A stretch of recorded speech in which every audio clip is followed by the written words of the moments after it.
Hello বন্ধুরা, musical man অর্পণ চ্যানেলে সবাইকে স্বাগত জানাই। আজকে আমরা দেখব নৈহাটির বিজয়নগর অধিবাসীবৃন্দ কাঠগোলা শ্যামাপূজা কমিটির পুজো।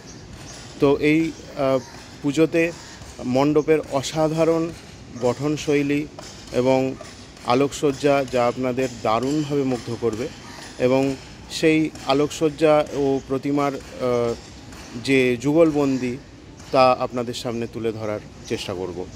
তো আমার চ্যানেলে নতুন হলে চ্যানেলটি সাবস্ক্রাইব করবেন এবং ভিডিওটি ভালো লাগলে লাইক এবং শেয়ার করে আমাকে উৎসাহ দেওয়ার অনুরোধ জানাচ্ছি।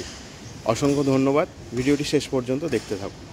মণ্ডপের সামনে গেলে প্রথমেই আপনাদের যেটা চোখে পড়বে সেটা হলো রাক্ষসের মুখোশ এবং ড্রাগনের চিত্র, এবং ড্রাগনের যে নিখুঁত চিত্র এখানে আঁকা হয়েছে সেটা শুধু মণ্ডপের বাইরেই নয়, মণ্ডপের ভিতরেও আপনারা এই রাক্ষসের মুখোশ এবং ড্রাগনের চিত্র দেখতে পাবেন।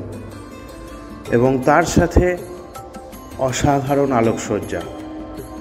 এই আলোকসজ্জা বিস্ময়ের অতীত, এবং নৈহাটির বিভিন্ন কালী পূজার মণ্ডপে আলোকসজ্জার মধ্যে এটি অন্যতম।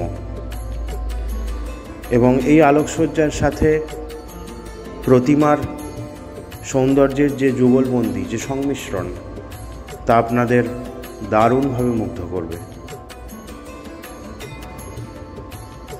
ভিডিওটি ভালো লাগলে লাইক এবং শেয়ার করে পাশে থাকবেন এবং আমার চ্যানেলটি সাবস্ক্রাইব করবেন। সবাইকে শুভ দীপাবলির আন্তরিক প্রীতি, শুভেচ্ছা এবং অভিনন্দন।